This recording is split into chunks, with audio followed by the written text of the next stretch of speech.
자, 오늘 성경 사도행전 19장입니다. 사도행전 19장 8절부터 20절까지 말씀입니다.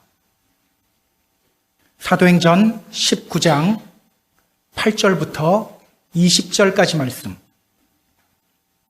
자, 우리 같이 한 목소리로 읽습니다.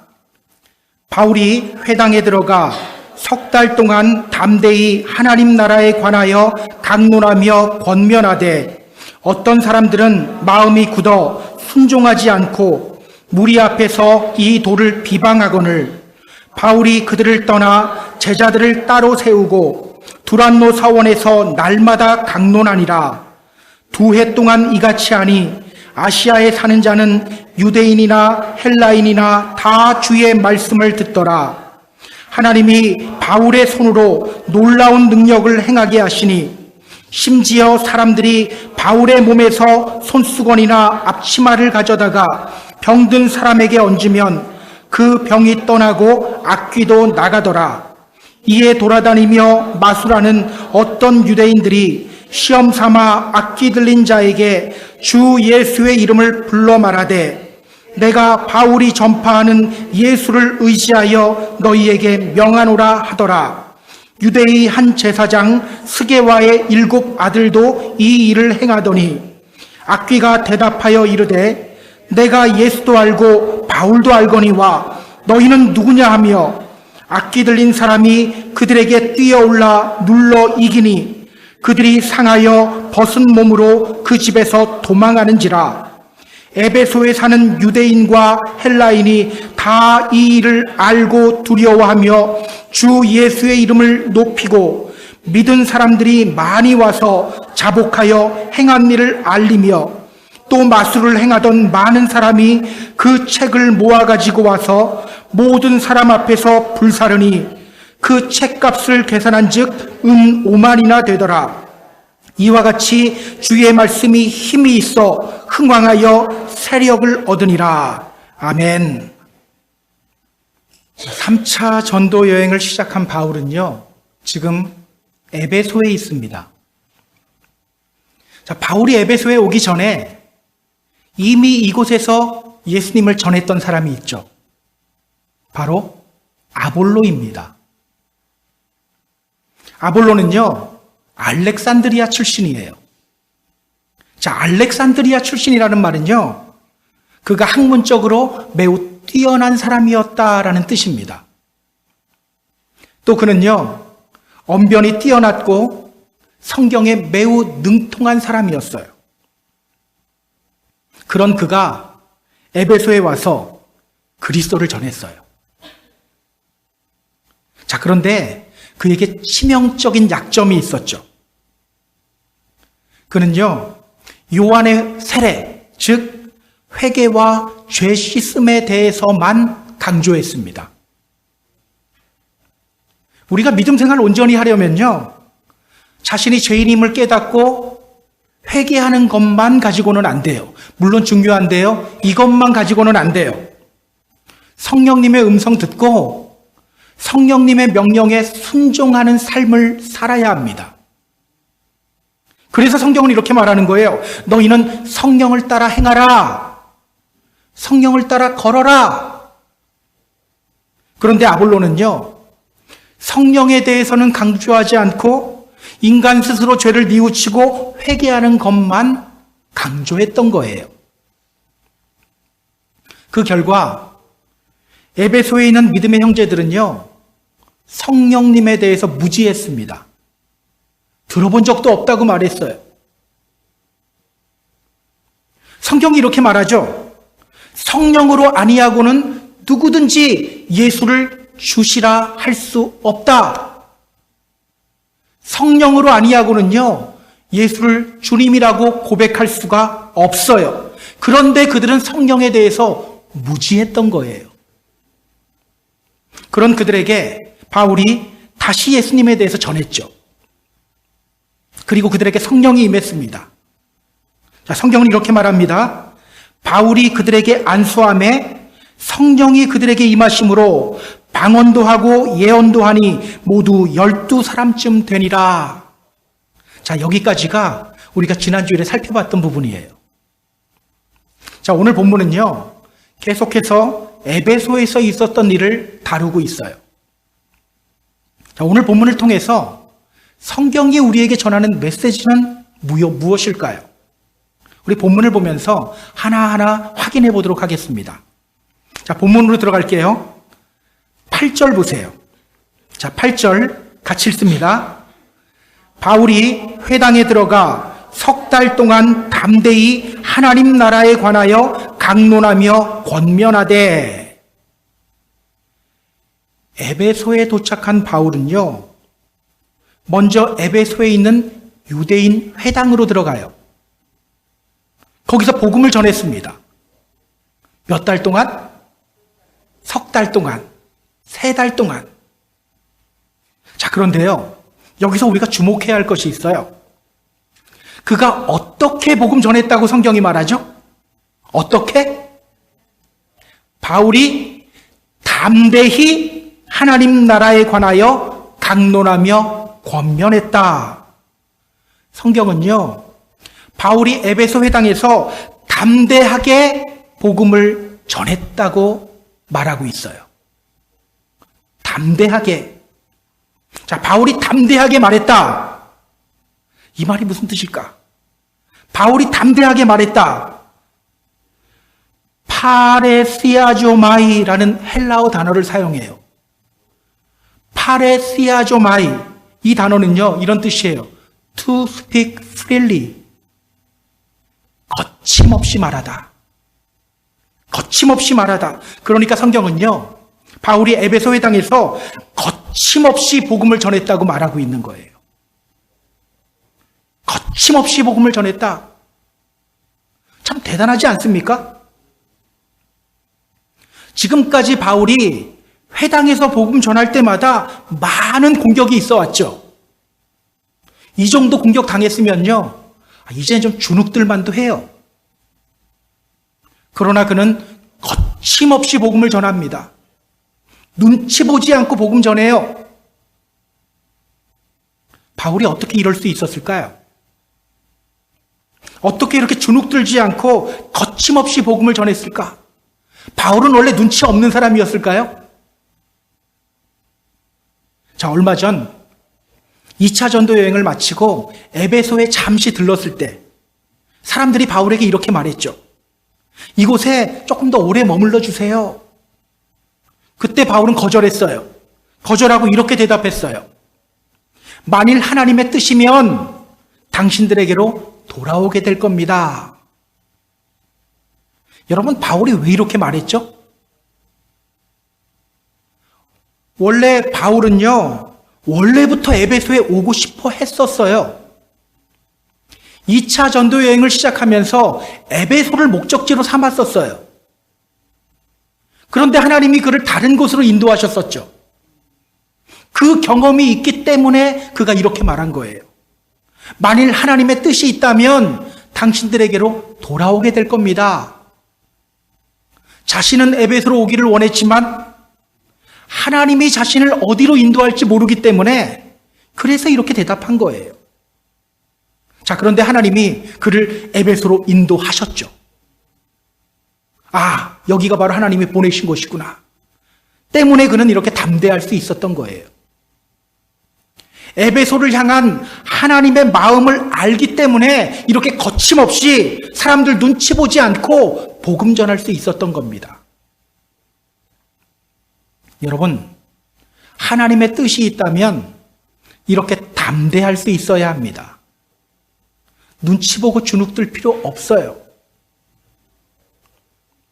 자, 바울은요, 3달 동안 거침없이 유대인의 회당에서 복음을 전했어요.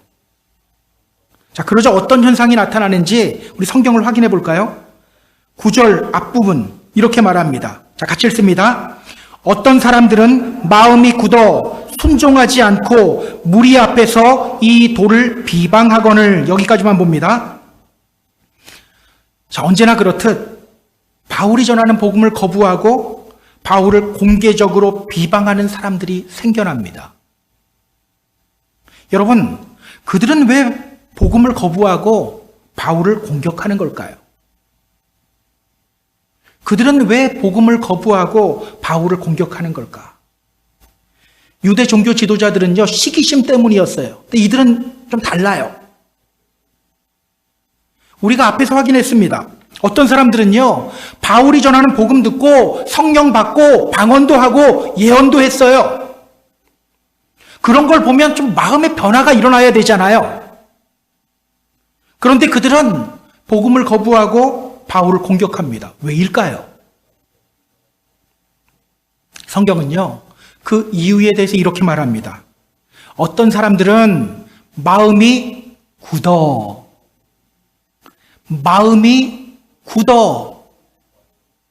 그들의 마음이 굳었기 때문이래요. 유대교와 기독교의 차이 때문이라고 말하지 않아요.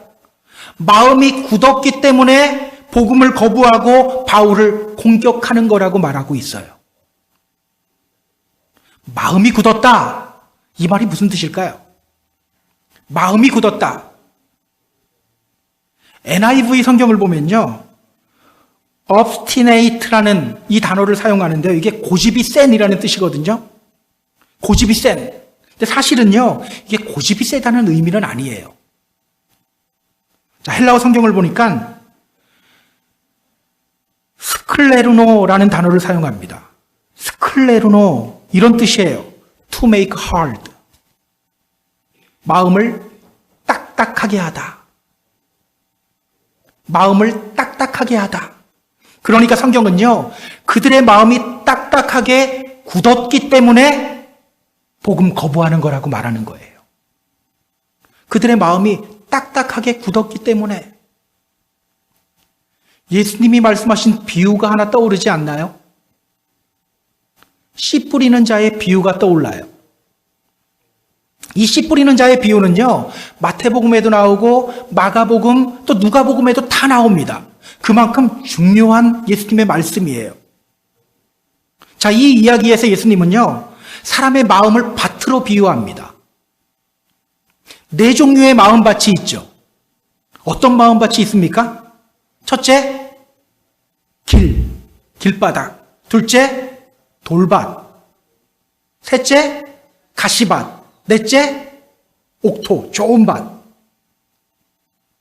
여러분, 길바닥에 떨어진 씨앗은 어떻게 됩니까? 땅이 너무 딱딱해서 씨앗이 뿌리를 내리지 못해요. 결국 새들이 그 씨앗 다 먹어버려요. 왜? 딱딱해서. 이렇게 길바닥과 같은 마음을 가지고 있었던 사람이 있죠. 출애굽 시절 애굽의 바로 왕이에요. 그는 분명 하나님의 표적과 이적을 보았습니다. 하나님이 내리시는 징계의 심판도 경험했어요. 그런데 그는요, 끝까지 하나님의 말씀을 거부하고 이스라엘 백성들을 보내지 않으려고 했어요. 그 이유가 뭡니까? 성경은요, 그를 완악한 사람이라고 평가해요. 완악했기 때문에, 완악하다, 히브리어로 카사라는 단어인데요, to be hard라는 뜻이에요. 마음이 딱딱해지는 것을 의미해요.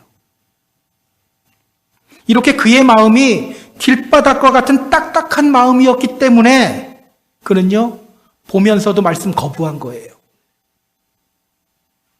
그렇다면 여러분, 그들은 왜 지금 복음을 거부하고 바울을 공격하고 있는 겁니까?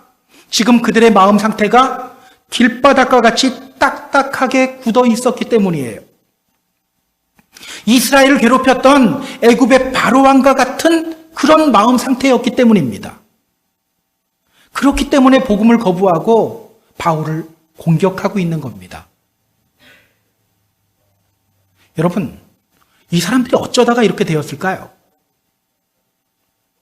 왜 그들의 마음이 이렇게 딱딱하게 굳은 길바닥 마음 상태가 되어버렸을까요?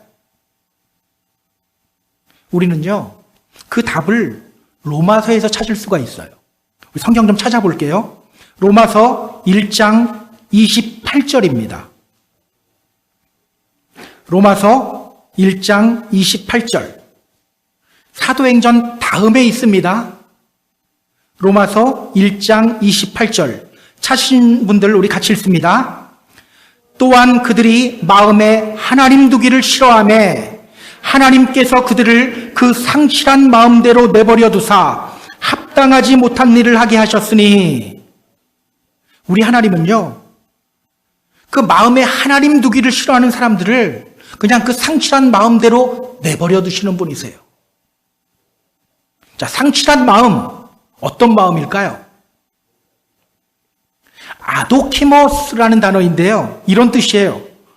reprobate, 타락한 마음. 하나님 두기를 싫어하면요, 그 마음이 타락하게 돼요. 그러면 합당치 못한 일을 하게 되는 겁니다. 그러니까 이 사람들은요, 하나님 믿는다고 외치지만 실제로는 하나님을 마음에 두기 싫어하는 사람이었던 겁니다. 열심히 회당에 와서 하나님께 예배하고 하나님의 이름으로 모이지만 실제로는 하나님을 마음에 두기 싫어하는 사람들 때문에 그들은 이렇게 합당하지 못한 일을 하고 있는 거예요. 마음이 굳어져서 복음의 씨앗이 떨어지지만 거부하고 바울을 공격하고 있는 겁니다. 사실 우리도 이럴 때가 있죠.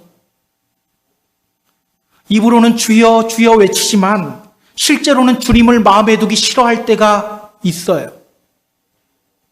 말씀을 들으며 아멘이라고 외치지만 실제로는 마음이 딱딱하게 굳어진 채 아무리 떠들어봐라 내가 듣나?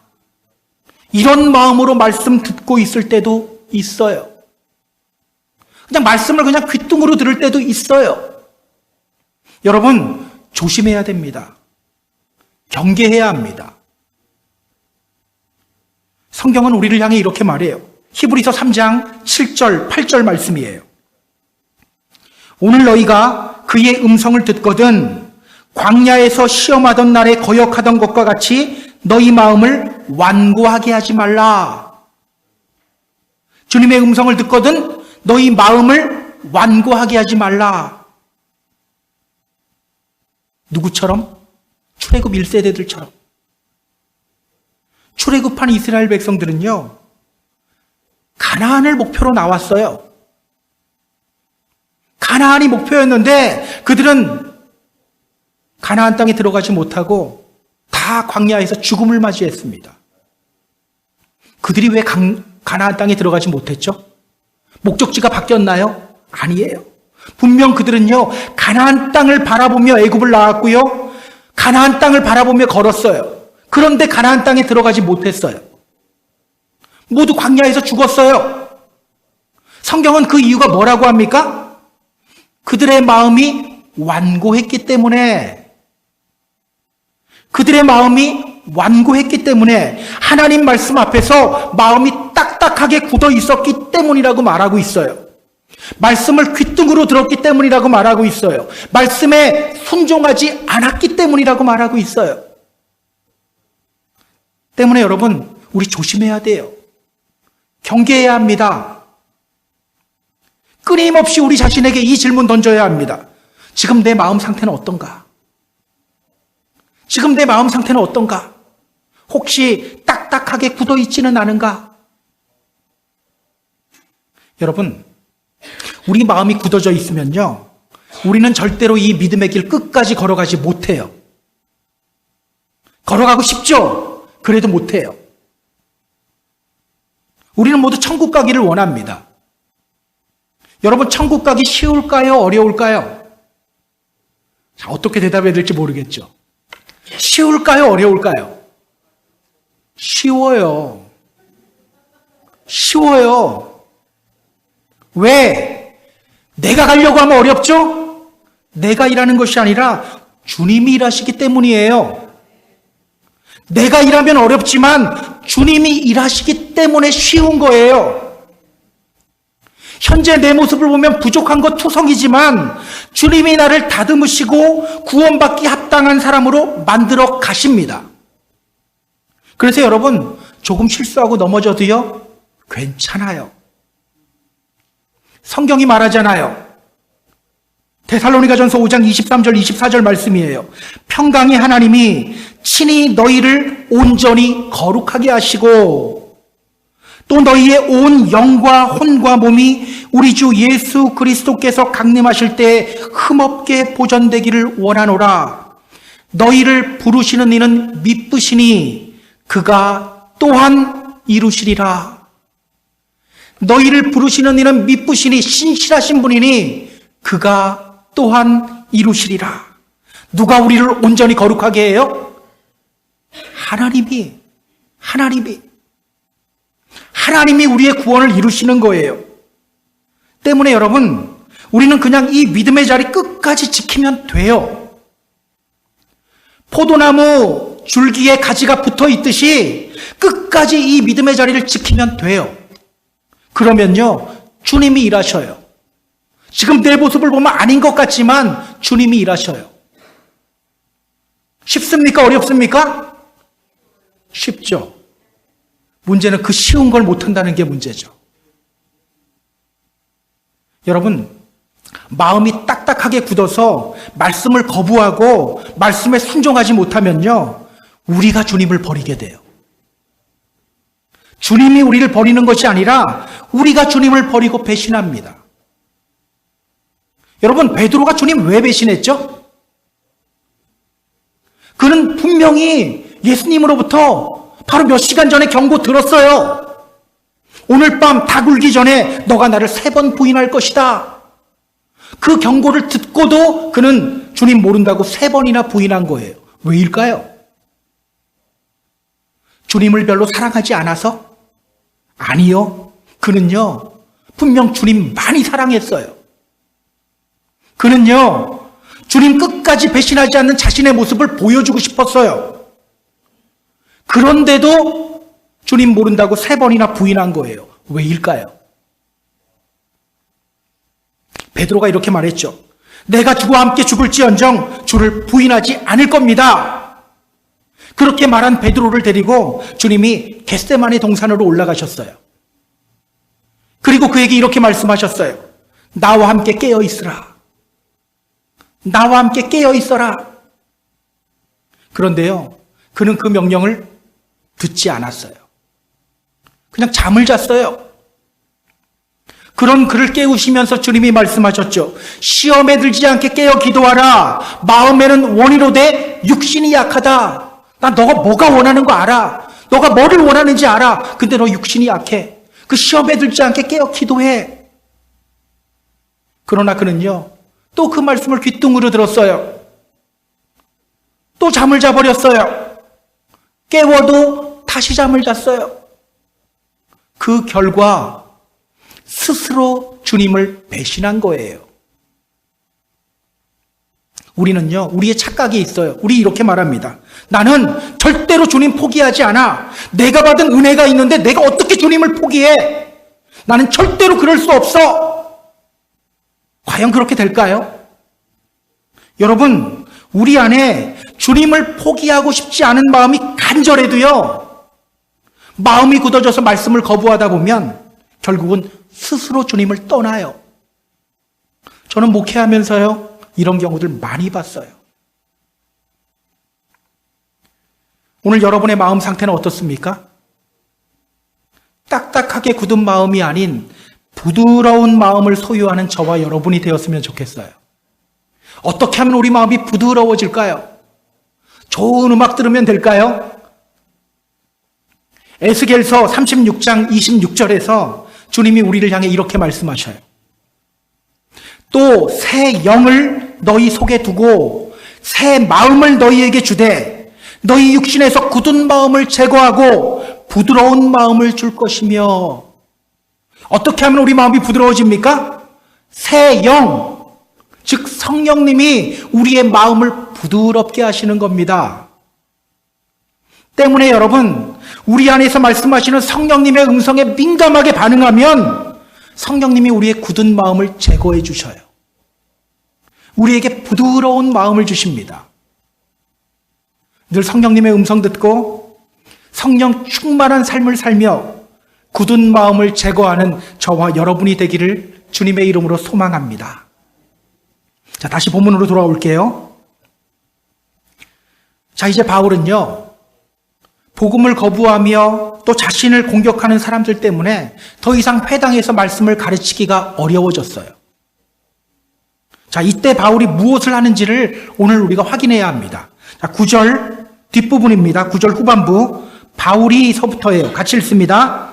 바울이 그들을 떠나 제자들을 따로 세우고 두란노 서원에서 날마다 강론하니라. 자, 이때 바울이 무엇을 하죠? 회당에서 나와서 두란노 서원으로 갑니다. 두란노 서원, 이곳이 어떤 곳일까요? 자, 두란노, 이 말은요, 티란누스라는 사람 이름이에요. 서원은 헬라어로 스콜레입니다. 스콜레. 당시 이 스콜레라는 공간은요, 토론이나 논쟁이 벌어지기도 하고요, 또 강연도 이루어지는 곳이에요. 또 사람들이 함께 모여 여가도 즐기기도 하는 그런 다목적 공간입니다. 스콜레. 오늘 우리가 쓰는 어떤 단어와 비슷하지 않습니까? 스쿨. 예, 스콜레에서 스쿨, 학교가 나온 거예요. 그렇다면 여러분, 그는 왜 두란노 서원으로 갔습니까? 말씀 가르치기 위해서. 말씀을 가르치기 위해서 간 거예요. 보통은요, 이런 상황 속에서 사람들이 이렇게 반응해요. 야, 공격이 들어오는 거 보니까 하나님이 이제 그만하라는가 보다. 이렇게 말하며 백오프 해버려요. 뒷걸음질 쳐버려요. 그러나 그는 하나님의 뜻을 알고 있죠. 하나님이 그를 에베소로 보냈고 에베소에서 복음 전하기를 원하신다는 것을 알고 있어요. 그래서 그는 포기하지 않는 거예요. 두란노 서원으로 자리를 옮겨서 계속해서 말씀을 가르치기 시작한 거예요. 성경에는 사본들이 많거든요. 어떤 성경 사본에는요, 바울이 오전 11시서부터 오후 4시까지 두란노 서원에서 말씀을 가르쳤다고 기록하고 있어요. 남들 오침할 때 가르친 거예요. 저는요, 이런 바울의 모습이 우리에게 도전이 되었으면 좋겠습니다. 여러분, 하나님의 뜻이라면 포기하지 마세요. 공격이 와도 포기하지 마세요. 그러면 반드시 주님의 일하심을 볼 수 있습니다. 포기해버리면요, 주님의 일하심을 보지 못해요. 근데 끝까지 나아가면요, 주님이 일하시는 것을 보게 돼요. 자, 그가 그렇게 포기하지 않고 나아갈 때 어떤 일이 일어나게 되는지 우리 확인해 볼까요? 10절 보세요. 자, 10절 같이 읽습니다. 2해 동안 이같이 하니 아시아에 사는 자는 유대인이나 헬라인이나 다 주의 말씀을 듣더라. 자, 회당에서 가르칠 때는요, 안식일 날만 가르칠 수가 있어요. 그런데 두란노 서원으로 왔죠. 여기에서는요, 매일매일 말씀을 가르칠 수가 있죠. 또 회당이 아니다 보니까 헬라인들이 말씀에 접근하기가 더 쉬워져요. 자, 그 결과 어떤 현상이 나타나게 되었습니까? 유대인이나 헬라인이나 다 주의 말씀을 듣더라. 유대인이나 헬라인이나 다 주의 말씀을 듣더라. 위기가 오히려 기회로 바뀌죠. 요한계시록을 보면요, 주님이 이 에베소 교회를 향해 칭찬의 말씀을 하시는 장면이 나와요. 제가 요한계시록 2장 2절 3절 읽어드릴게요. 여러분 잘 들어보세요. 주님이 에베소 교회를 향해 이렇게 말씀하십니다.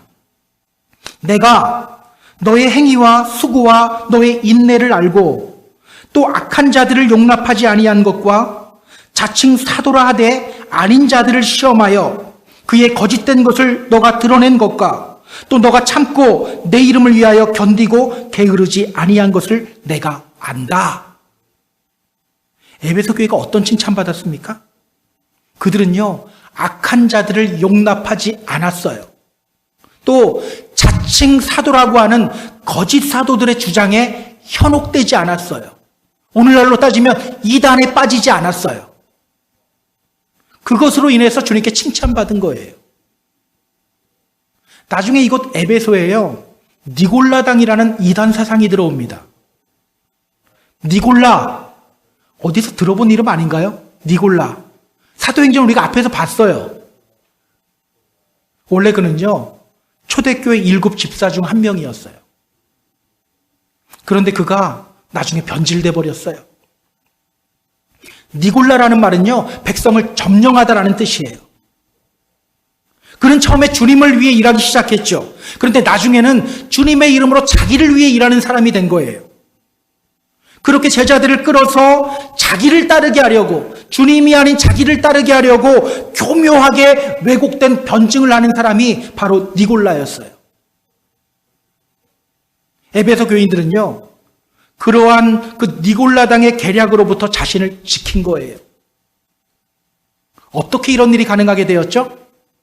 바로 두란노 서원에서의 이 말씀 강좌 때문입니다. 바울이 위기 속에서 포기하지 않고 나아갈 때 그 위기가 교회를 살리는 기회로 바뀌어진 거예요. 오히려 하나님의 놀라운 역사가 일어나게 된 거예요. 그런데 여러분, 이러한 하나님의 역사는요, 여기서 끝나지 않아요. 자, 11절, 12절 보겠습니다. 자, 11절, 12절 같이 읽습니다. 하나님이 바울의 손으로 놀라운 능력을 행하게 하시니 심지어 사람들이 바울의 몸에서 손수건이나 앞치마를 가져다가 병든 사람에게 얹으면 그 병이 떠나고 악귀도 나가더라. 하나님이 바울에게 놀라운 능력을 행하게 하시죠. 하나님이 바울에게 병든 사람과 귀신 들린 사람들을 치유하는 능력을 주셔요. 자, 그 능력이 얼마나 강력했든지 바울의 손수건이나 앞치마를 가져다가 병든 사람이나 또 귀신 들린 사람에게 얹으면 병이 낫고 귀신이 나가요. 여러분, 하나님이 왜 바울에게 이런 능력 행하게 하셨을까요? 당시 에베소는요, 고린도 못지않게 우상을 열심히 숭배하는 곳이었어요. 영적으로 매우 피폐한 곳이었어요. 바로 그곳에서 하나님의 능력을 보여줌으로써 사람들로 하여금 주님께로 돌아오게 하기 위함이에요. 때문에 여러분, 이 부분을 보면서 나도 바울처럼 귀신 쫓아내는 능력이 있으면 얼마나 좋을까? 이러고 있으면 안 돼요. 그게 우선이 아니에요. 바울이 포기하지 않고 나아갈 때 하나님이 더 크게 역사하셔서 믿는 자들을 많게 만드시는 것, 우리가 이걸 볼 수 있어야 돼요. 저는요, 오늘 포기하지 않는 바울의 모습이 우리에게 큰 도전이 되었으면 좋겠어요. 사실 우리는요, 너무 쉽게 포기해버려요. 분명히 하나님의 뜻임을 알면서도 슬그머니 뒤로 물러가요. 주님의 이름으로 부탁드립니다. 하나님의 뜻이라면 포기하지 마세요. 위기가 오더라도 포기하지 마세요. 성경은 이렇게 말합니다. 우리가 선을 행하되 낙심하지 말지니 포기하지 아니하면 때가 이름에 거두리라. 우리가 포기하지 않을 때 하나님은 더 큰 역사를 우리에게 허락하십니다. 더 놀라운 하나님의 일을 보게 됩니다.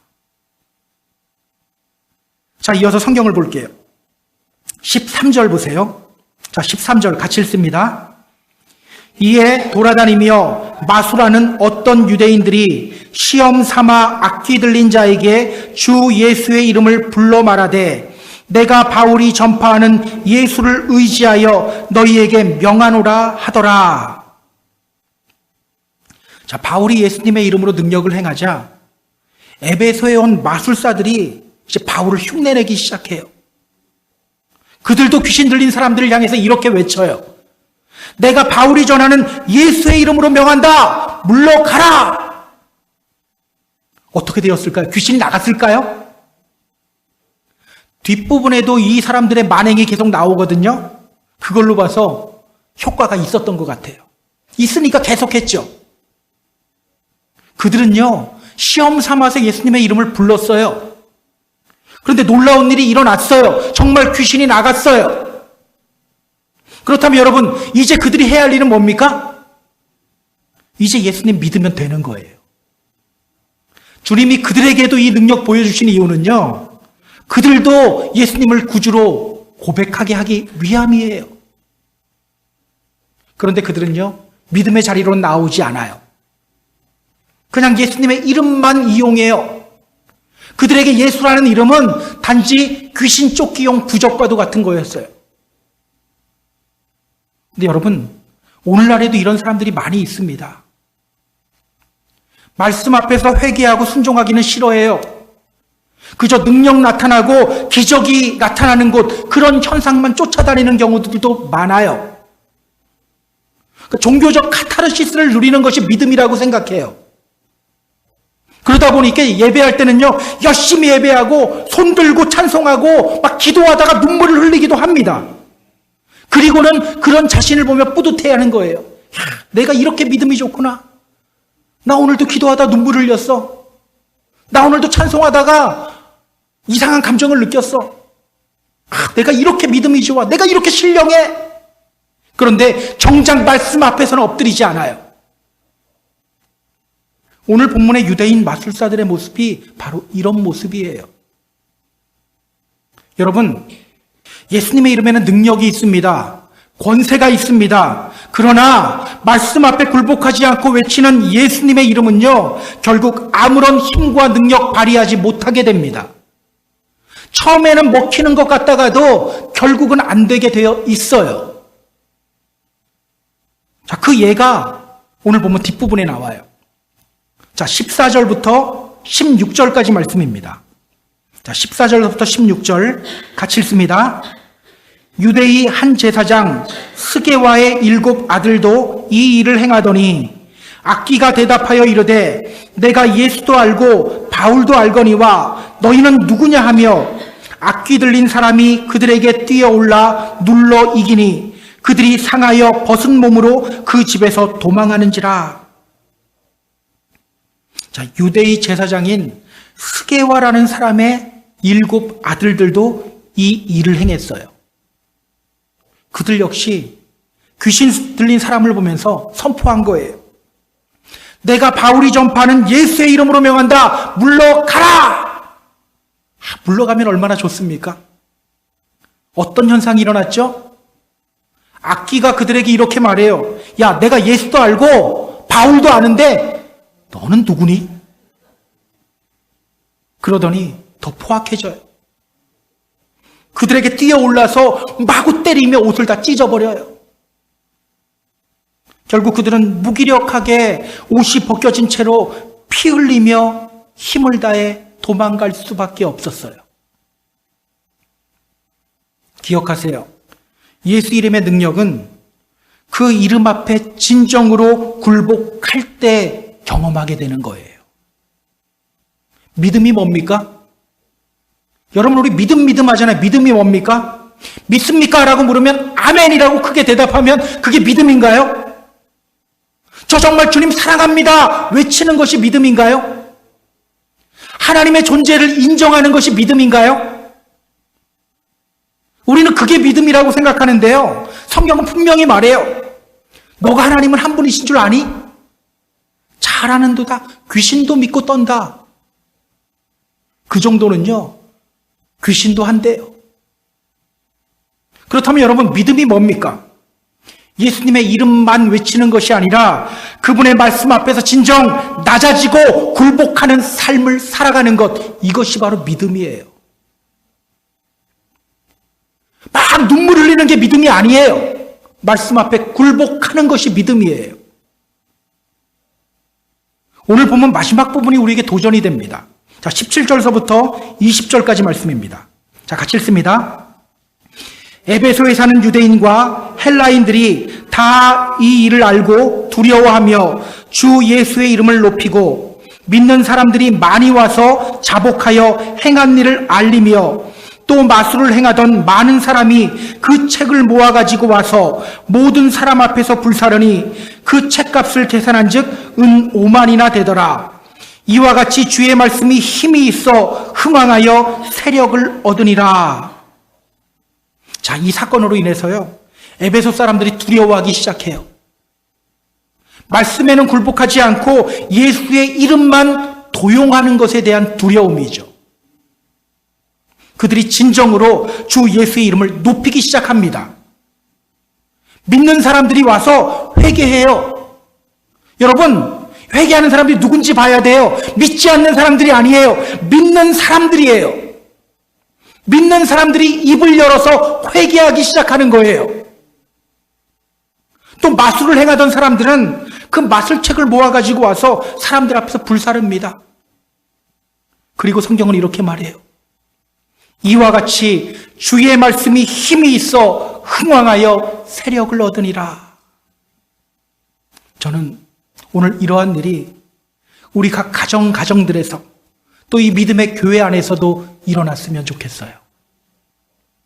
성령님으로 말미암아 부드러운 마음이 되어서 말씀을 거부하지 않고 말씀 앞에 굴복하고 엎드리는 일이 우리 모두에게 일어났으면 좋겠습니다. 자, 이제 말씀을 정리할게요. 우리 사랑하는 펜사콜로 한인교회 성도 여러분, 오늘 여러분은 누구의 제자로 살아가고 있습니까? 누구의 제자로 살아가고 있나요? 예전에 이재철 목사님 설교를 듣다가 들은 내용이에요. 교회에 있는 할머니 권사님 한 분이 매일 그렇게 목사님에게 와서 며느리 흉을 보더래요. 이 목사님이 듣다가 이 할머니 권사님에게 말해준 거예요. 권사님, 예수님의 사랑으로 좀 잘 보듬어 주세요. 그러자 그분이 펄쩍 뛰더래요. 펄쩍 뛰면서 이렇게 말하더래요. 아니, 그래도 그건 안 되죠. 우리 사회가 어떤 사회입니까? 유교주의 사회 아닙니까? 그래서 이 목사님이 정색하면서 그 할머니 권사님에게 이렇게 말해줬대요. 권사님 예수님의 제자입니까? 공자의 제자입니까? 예수님의 제자입니까? 아니면 공자의 제자입니까? 오늘 여러분은 누구의 제자입니까? 말씀 앞에 굴복하고 있습니까? 세상 진리 앞에 굴복하고 있습니까? 말씀 앞에 굴복하고 있습니까? 어떤 사람에게 굴복하고 있습니까? 진정한 예수님의 제자로 살아가시기 바랍니다. 성령님으로 말미암아 부드러운 마음이 되어서 말씀 듣고 말씀 앞에 굴복하는 순종하는 믿음의 성도가 되시기 바랍니다. 혹시 하나님의 뜻인 거 알면서도 포기하려고 하고 있는 것 있나요? 포기하지 마세요. 포기하지 않으면 반드시 주님의 일하심을 보게 될 거예요. 그렇게 주님의 기쁨이 되고 또 믿음의 승리를 이루시는 저와 여러분 다 되기를 주님의 이름으로 축복합니다. 축복합니다.